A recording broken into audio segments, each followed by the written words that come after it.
नमस्कार दोस्तों, स्वागत है अपनी YouTube channel top trending GK में। दोस्तों आज जो 20 जनवरी को रेलवे एनटीपीसी का एग्जाम कंडक्ट हुआ है प्रथम पारी में, तो आज 7वीं बार ये रिकॉर्ड बन गया है कि टोटल 40 के 40 एग्जैक्ट हो वो सवाल मिल चुके हैं 20 जनवरी के। आज पेपर में जो जीके के सवाल पूछे गए थे, देखिए ईजी भी सवाल थे, टफ भी सवाल थे। और यहाँ पर मैं आपको बात बता दूँ, आप बहुत से यूट्यूब चैनल पर वीडियो देखते होंगे जो जीके के क्वेश्चन बताते हैं, वो 20 से 25 सवाल बताते हैं। टोटल 40 सवाल पूछे जाते हैं। जो ईजी सवाल रहते हैं वो जल्दबाजी में वीडियो बनाते हैं, इजी सवाल मिल भी जाते हैं जल्दी में, क्योंकि स्टूडेंट को है वो इजी सवाल जल्दी याद रह पाते हैं। लेकिन अपने चैनल पर जो वीडियो आता है लगभग मैं कोशिश करता हूँ सारे सवाल मिल जाए, इसलिए वीडियो डिले हो जाता है। इसमें टफ सवाल भी सम्मिलित रहते हैं, मीडियम लेवल के, मतलब सभी सवाल आपको मिल जाते हैं। तो इस बात पर लाइक करते हुए कंटिन्यू करना।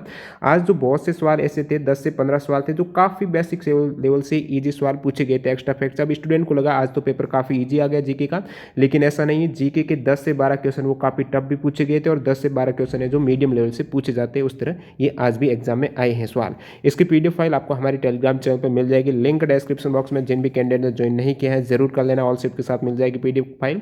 और इन सभी कैंडिडेट का बहुत बहुत धन्यवाद जिन्होंने रियल और ऑथेंटिक सवाल वो टेलीग्राम पर सेंड किया। बहुत से कैंडिडेट ने सेंड किए, क्योंकि आप थोड़े ईजी सवाल थे, 10 से 15 सवाल वो सभी ने भेजे हैं। और यहाँ पर अपन कंटिन्यू करते हैं। सबसे पहले टफ सवाल से स्टार्ट करते हैं, उसके बाद ईजी सवाल भी देखेंगे। तो आज पूछे गए पहला सवाल देखिएगा, सवाल कंटिन्यू करें उससे पहले मैं आपको बता दूं, जिन भी कैंडिडेट का अभी एनटीपीसी का एग्जाम नहीं हुआ है, या फिर वो आने वाले समय में रेलवे ग्रुप डी का एग्जाम देने जा रहे हैं, तो आपको डेली एक मॉक टेस्ट जरूर अटेम्प्ट करना है। यहाँ से आपका कॉन्फिडेंस बढ़ेगा, आप कम समय में ज़्यादा सवाल अटेम्प्ट कर पाओगे, तो आपके एग्जाम में सवाल मिस नहीं होंगे। तो एक मॉक टेस्ट डेली अटेम्प्ट करना। और टेस्ट बुक आपके लिए लेके आए हैं 9 वर्ष पर धमाकेदार ऑफर। यहाँ पर आपको 299 रुपये में मिल रहा है 100+ एग्जाम्स के, जिसमें ग्रुप डी, एनटीपीसी और जो अभी आपके एनटीपीसी के एग्जाम चल रहे हैं उसकी स्मृति आधारित टेस्ट पेपर भी वहाँ पर अवेलेबल हैं। तो सभी के लिंक डिस्क्रिप्शन बॉक्स में। इसमें भी यदि आप TTGK कूपन कोड अप्लाई करोगे तो आपको एक्स्ट्रा 30 रुपये का और डिस्काउंट मिल जाएगा।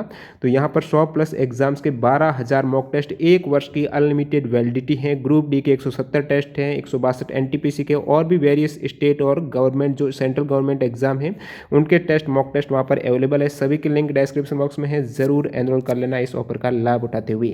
तो देखिएगा आपके सामने जो पहला सवाल है, सवाल ये पूछा गया था, टकला मकान मरुस्थल कहाँ पर है? तो टकला मकान मरुस्थल है, ये हो जाएगा आपके शिजियांग, चाइना में है। अब विश्व के प्रमुख में मरुस्थल की बात करूं, रेगिस्तान की बात करूं, तो यहाँ पर संसार का सबसे बड़ा मरुस्थल है सहारा। दक्षिण एशिया का सबसे बड़ा मरुस्थल है थार। गोबी मरुस्थल कहाँ पर एनटीपीसी में आया हुआ सवाल है, तो ये मंगोलिया में हो जाएगा। नूबियन मरुभूमि है सूडान में। बात करूं मैं मोजेओ मरुस्थल की, तो संयुक्त राज्य अमेरिका में है। कालाहारी मरुस्थल है बोत्सवाना में। विश्व का सबसे बड़ा शीत मरुस्थल है गोबी। विश्व का सबसे शुष्क मरुस्थल कौन सा? ये अट्टाकामा मरुस्थल हो जाएगा। सहारा मरुस्थल है उत्तरी अफ्रीका में है। ये कालाहारी रेगिस्तान है दक्षिण पश्चिमी अफ्रीका में।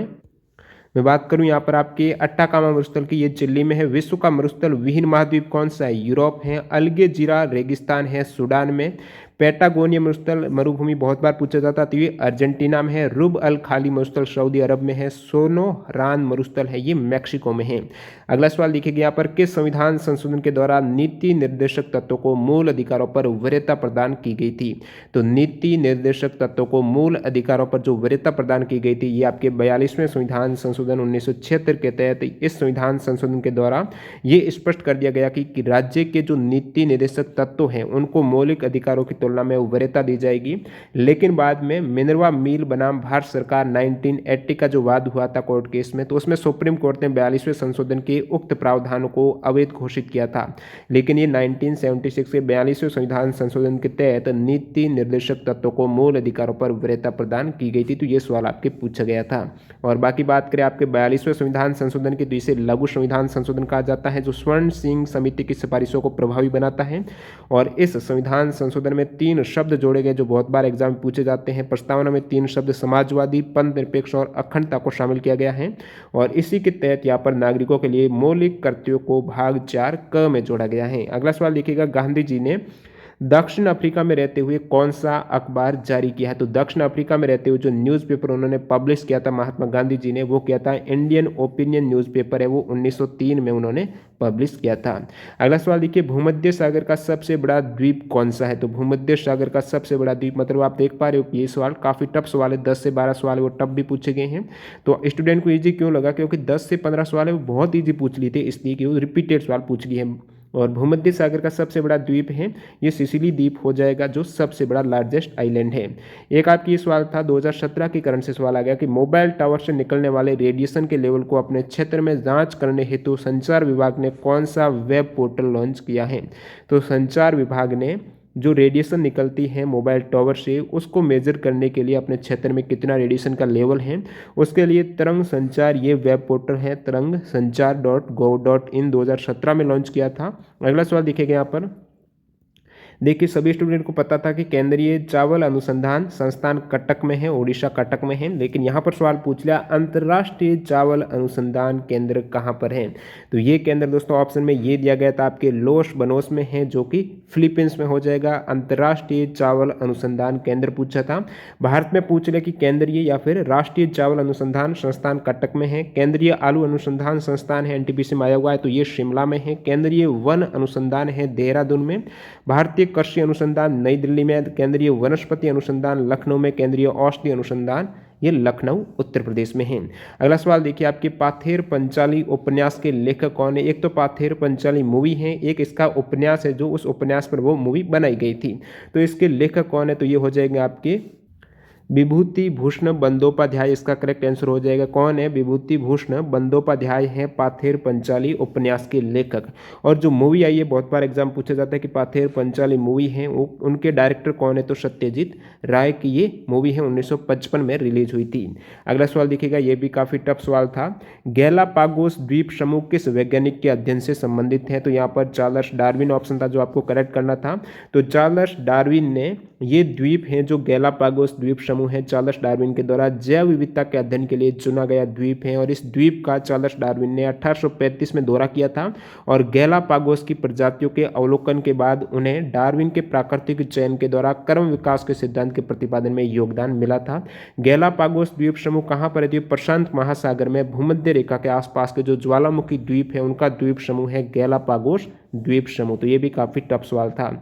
एक सवाल ये पूछा गया कि एशियाटिक लॉयंस है जो एशियाई शेर हैं तो वो कहाँ पाए जाते हैं, तो एशियाई शेर पाए जाते हैं गिर नेशनल पार्क गुजरात में। ये एकमात्र पार्क है जहाँ पर एशियाटिक लॉयंस पाए जाते हैं, इसलिए एशियाटिक लॉयंस ये भारत में पाए जाते हैं एकमात्र इसी जगह पर, तो इसे भारतीय शेर बोला जाता है। ये लुप्त प्राय प्रजाति की श्रेणी में रखे गए हैं।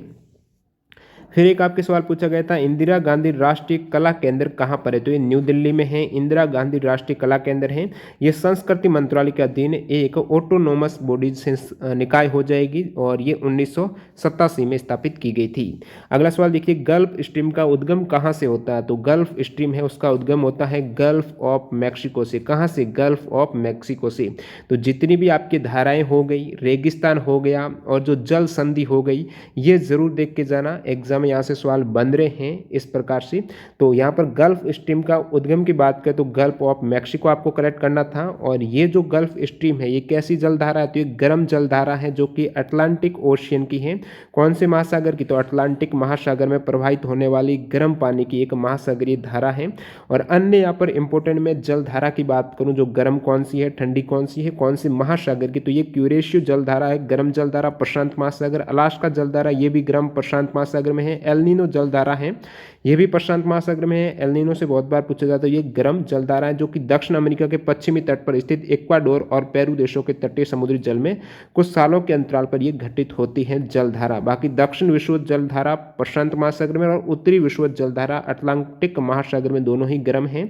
एंटीलिज जलधारा अटलांटिक महासागर, फ्लोरिडा अटलांटिक गर्म है। और इर्मिंजर जलधारा ये भी अटलांटिक महासागर में गर्म जलधारा है। लेब्राडोर जलधारा अटलांटिक महासागर ठंडी जलधारा है लेब्राडोर। मोजाम्बिक जलधारा हिंद महासागर गर्म है। अगुलहास जलधारा ये हिंद महासागर में गर्म है। बेंगोला है अटलांटिक महासागर में ठंडी जलधारा।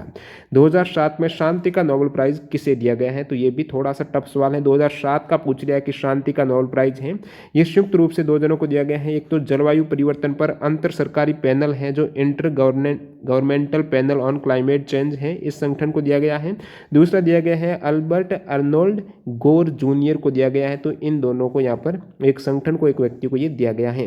बाकी जो भारतीयों को नोबेल प्राइज मिला है यहाँ से सवाल आ सकते हैं आने वाले शिफ्ट में, तो रविंद्रनाथ टैगोर को पहला जो नोबेल प्राइज मिला था भारतीय 1913 में साहित्य का गीतांजलि की रचना के लिए, और ये सभी काफी इंपॉर्टेंट है। मदर टेरेसा हो गया, हरगोविंद खुराना को चिकित्सा के क्षेत्र में 1968 में, सर चंद्रशेखर वेंकट रमन को मिला 1930 को भौतिकी के क्षेत्र में प्रथम भारतीय महिला जिन्हें नोबेल मिला है मदर टेरेसा 1979 को शांति के क्षेत्र में। अमर्त्य सेन को ये 1998 को अर्थशास्त्र मिला है।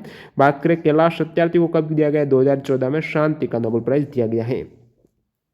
फिर आपके ये सवाल पूछ लिया कि सी प्रोग्रामिंग लैंग्वेज किसने विकसित की थी। इससे पहले एनटीपीसी में C++ का पूछा हुआ है और एक जावा का पूछा हुआ है 2 सवाल। तो सी प्रोग्रामिंग लैंग्वेज का यहाँ पर पूछा है, तो ये दोस्तों जो डेवलप की हैं वैज्ञानिक का नाम है डेनिस रिच, यहाँ पर वैज्ञानिक का नाम का हो जाएगा बेल लैब्स से, और उन्होंने डेवलप की थी डेनिस रिच इन वैज्ञानिक के द्वारा 1972-70 को विकसित की गई थी ये लैंग्वेज। और C++ की बात करें तो आपको ओनली सी का पूछा था, बाकी C++ है ये किन्होंने डेवलप किए, तो ये किए दोस्तों बाजार ने स्ट्रप ने की है 1985 में। और पास्कल की बात करूं तो पास्कल कंप्यूटर लैंग्वेज है, ये डेवलप की गई है 1970 में, किन के द्वारा, निकोलस विर्थ के द्वारा। जावा प्रोग्रामिंग लैंग्वेज है, इसको डिजाइन किया है जेम्स गोस्लिंग ने, और कब किया है 1995 में। जावा स्क्रिप्ट है ये बर्नेंडन एच ने किया है, दोनों ही अलग अलग लैंग्वेज हैं। कोबोल को किसने किया, तो होवार्ड ब्रूमबर्ग ने किया है 1955 में। अगला सवाल गेहूं का यहाँ पर वैज्ञानिक नाम पूछ लिया है, तो ट्रिटिकम एस्टिवम आपको करेक्ट करना था। गेहूं विहित का वैज्ञानिक नाम है ट्रिटिकम एस्टिवन। बात करूं आम की तो बहुत बार मैंगो का पूछा जाता है, तो मैंजीफेरा इंडिका हो जाएगा। चावल का है ओरेजा सटाइवा। एप्पल सेव का टीसीएस कंपनी के द्वारा पूछा हुआ सवाल है, तो मालस डोमेस्टिका हो जाएगा एप्पल का। लेमन का हो जाएगा सिट्रस लिमोन, और ऑरेंज का हो जाएगा सिट्रस सिनेंसिस। अगला सवाल लिखिएगा, होमो सैपियंस शब्द किसने दिया था, तो होमो सैपियंस जो शब्द हैं ये आपके हो जाएगा जो ह्यूमन मानव का वैज्ञानिक नाम है, तो ये शब्द सबसे पहले जो दिया था कार्ल लीनियस। कार्ल लीनियस कौन, वही जो द्विनाम पद्धति के जनक कहा जाता है कार्ल लीनियस के द्वारा 1758 को ये शब्द कोइन किया गया था, गढ़ा गया था। द्विपद नाम है होमो सैपियंस। अगला सवाल देखिएगा यहाँ पर, प्रशांत और अटलांटिक महासागर को कौन सी जल संधि अलग करती है, तो ये हो जाएगा आपके मैगलन की जल संधि है, वो प्रशांत और अटलांटिक महासागर को अलग करती है। अब देखिए एक नहर भी है, पनामा नहर है, जो प्रशांत महासागर तथा अटलांटिक महासागर को जोड़ने वाली नहर कौन सी है, पनामा नहर है। पनामा कौन सा देश है, तो ये सेंट्रल अमेरिका का देश है पनामा नहर। आप कमेंट करके बताना है, एनटीपीसी में आया हुआ सवाल है। स्वेज नहर है वो कौन से सागर को अलग करती हैं, स्वेज नहर या फिर जोड़ती हैं, ये आपको कमेंट करके बताना स्वेज नहर कौन से सागर को कनेक्ट करती हैं। अगला सवाल देखिए, नीति आयोग के सीईओ कौन है, तो अमिताभ कांत हो जाएगा। अब देखिए यहाँ से इजी सवाल अपन देखने वाले हैं। नीति आयोग के chief executive officer Amitabh Kant हैं। वर्तमान नीति आयोग में नरेंद्र मोदी चेयरपर्सन हैं और वाइस चेयरपर्सन राजीव कुमार हैं। स्थापना 1 जनवरी 2015 को इस आयोग का गठन हुआ था। फिर आपके ये एक और इजी सवाल पूछा गया, अक्टूबर 2020 तक आरबीआई के गवर्नर है, सभी को पता ही होगा शक्तिकांत दास हैं, 12 दिसंबर 2018 से हैं।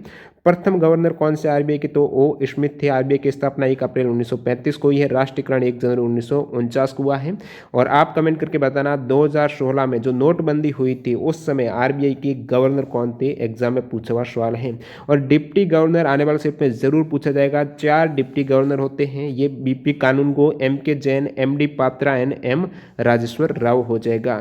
आईपीएल में सर्वाधिक रन स्कोरर ऑरेंज कैप जिन्हें दी जाती हैं, तो वो मोस्ट रन है केएल राहुल के नाम है, 670 रन है। आईपीएल 2020 का ये सवाल पूछा गया था। मोस्ट विकेट आपके कगिसो रबाडा है, 30 विकेट लिए हैं आईपीएल 2020 में। अब आईपीएल 2020 कौन सा संस्करण है, तो ये 13वां है। आईपीएल 2020 टाइटल है तो ड्रीम 11 आईपीएल इसका टाइटल स्पॉन्सर है। कहां पर हुआ था, संयुक्त अरब अमीरात में हुआ था।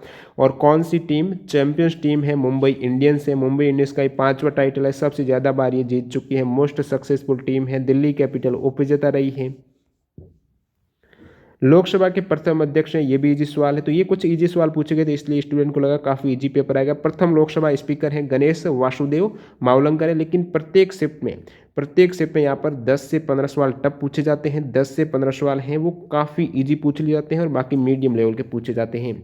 वर्तमान लोकसभा स्पीकर हैं ओम बिरला, आपको पूछा था। प्रथम तो गणेश वासुदेव मावलंकर हो जाएंगे। और फर्स्ट चेयरमैन कौन है राज्यसभा के, जो उपराष्ट्रपति होते हैं, तो डॉक्टर सर्वपल्ली राधाकृष्ण हो जाएंगे। राज्यसभा के अध्यक्ष है वर्तमान में हम वेंकैया नायडू हैं। अब देखिए उपाध्यक्ष राज्यसभा, ये इंपॉर्टेंट हो जाता है। वर्तमान राज्यसभा के उपाध्यक्ष कौन है, तो हरिवंश नारायण सिंह है। प्रथम कौन थे, एसपी कृष्ण महर्षि SV कृष्णमूर्ति राव। और केंद्रीय मंत्री परिषद में ये काफ़ी इंपॉर्टेंट फैक्ट है, एग्जाम आया हुआ है। केंद्रीय मंत्री परिषद में प्रधानमंत्री समेत मंत्रियों की अधिकतम संख्या लोकसभा की कुल संख्या का कितना परसेंटेज होती है, तो 15% से अधिक नहीं हो सकती।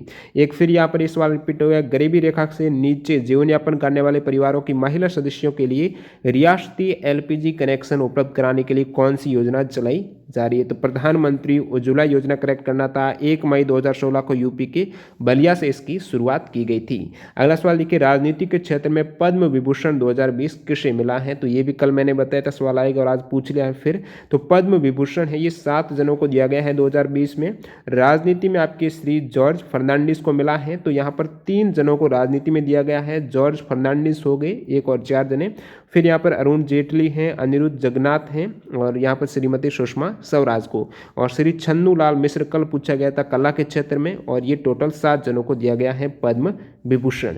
अगला सवाल, इंडिया डिवाइडेड पुस्तक के लेखक है, ये भी रिपीटेड सवाल बहुत बार एग्जाम आता है, राजेंद्र प्रसाद करेक्ट हो जाएगा। 2015 में असंगठित क्षेत्र में काम करने वाले लोगों के लिए सामाजिक सुरक्षा प्रदान करने के लिए किस पेंशन योजना की शुरुआत की गई। 2015 में असंगठित क्षेत्र में काम करने वाले लोगों के लिए सामाजिक सुरक्षा प्रदान करने के लिए जो पेंशन योजना शुरू की गई थी वो अटल पेंशन योजना है। 9 मई 2015 को कोलकाता से प्रधानमंत्री नरेंद्र मोदी जी के द्वारा ये लॉन्च की गई। तो इस पेंशन योजना के लिए योग्यता क्या है, तो 18 से 40 साल की उम्र यहाँ पर होनी चाहिए। पेंशन पाने के लिए कम से कम 20 साल तक इन्वेस्टमेंट रहेगा और पेंशन मिलने वाली है 60 वर्ष के बाद कम से कम 1000 और अधिकतम 5000 मासिक पेंशन मिलने वाली है। स्वतंत्रता के बाद संविधान सभा का प्रथम अध्यक्ष हैं, तो स्वतंत्रता के बाद जब भारत आज़ाद हुआ उसके बाद संविधान सभा के प्रथम अध्यक्ष है, तो ये राजेंद्र प्रसाद ही करेक्ट हो जाएगा। वैसे संविधान सभा की बात करें तो इसकी प्रथम बैठक हुई थी 9 दिसंबर 1946 में। उस समय अस्थायी अध्यक्ष बनाए गए थे डॉक्टर सच्चिदानंद सिन्हा को, और फिर दूसरी बैठक हुई 11 दिसंबर 1946 को, वहाँ पर स्थायी अध्यक्ष बना दिए गए हैं राजेंद्र प्रसाद को, और स्वतंत्रता के बाद यही थे। और उपाध्यक्ष कौन थे संविधान सभा के, तो ये हरेंद्र कुमार मुखर्जी इसके उपाध्यक्ष थे।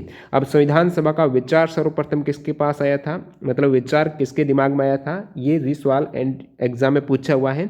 तो 1934 को 1934 में सबसे पहले स्वराज पार्टी ने ये विचार व्यक्त किया था संविधान सभा का। 1934 में किसने किया था, MN रॉय ने किया था। और डॉक्टर भीमराव अंबेडकर को संविधान का जनक कहा जाता है, या फिर ड्राफ्टिंग कमेटी के ये अध्यक्ष थे। इन्हें संविधान का वास्तुकार निर्माता कहा जाता है। बाकी अन्य जो भी समिति उप समिति हैं इनके अध्यक्ष भी आप देख लेना। अगला सवाल देखिए, इंडिया गेट को डिजाइन किसने किया था, तो इंडिया गेट को डिजाइन किया था एडविन ल्यूटियंस ने किया था। और इसकी कब हुआ था निर्माण, तो 1921 से 31 तक चला था। इंडिया गेट को ऑल इंडिया वार मेमोरियल भी कहा जाता है। इससे पहले इंडिया गेट का नाम क्या था, तो पहले नाम था किंग्सवे, इसका नाम रखा गया था।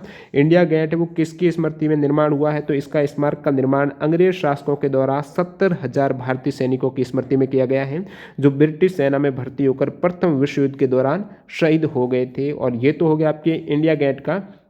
जो डिजाइनर है वो कौन थे, एडविन ल्यूटियन से बहुत बार पूछ लिया जाता है। गेटवे ऑफ इंडिया के वास्तुकार है तो वो जॉर्ज विटेट हो जाएंगे।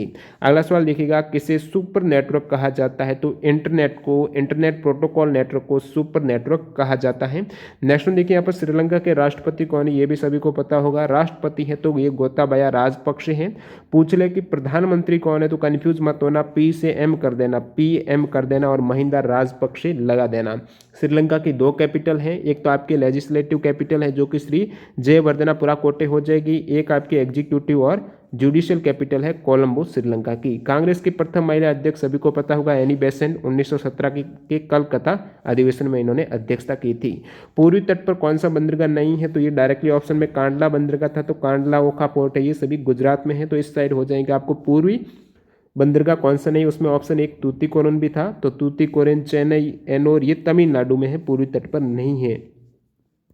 फिर आपके सवाल था ग्रहों की गति के नियम किसने दिए, तो ये आपके केपलर ने दिए थे। 1609 से 1619 के मध्य केपलर ने ग्रहों की गति के 3 नियम दिए। कितने नियम, 3 नियम। पहला था कक्षाओं का नियम, दूसरा था क्षेत्रीय चाल का नियम, तीसरा था परिक्रमण काल का नियम। कक्षाओं के नियम में उन्होंने क्या बताया कि सभी ग्रह सूर्य के चारों ओर दीर्घवृत्ताकार कक्षाओं में गति करते हैं और सूर्य इस दीर्घवृत्त के किसी एक फोकस पर स्थित होता है।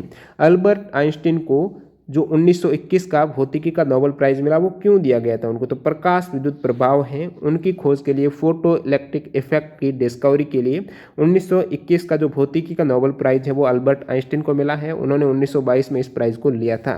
अगला सवाल, ब्रिक्स में कौन सा सदस्य देश नहीं है? तो श्रीलंका नहीं है। एस का मतलब यहाँ श्रीलंका नहीं है, एस का मतलब है साउथ अफ्रीका हो जाएगा। ब्रिक्स में 5 सदस्य देश हैं। बी का मतलब ब्राजील, आर का मतलब रशिया, आई यानी इंडिया भारत हो गए, सी यानी चाइना, एस यानी साउथ अफ्रीका। ब्रिक्स हैं 2009 में स्थापित हैं और ब्रिक्स सबसे पहले इसका नाम था, दक्षिण अफ्रीका इसमें ऐड हुआ लास्ट में जो 2010 में ऐड हुआ था।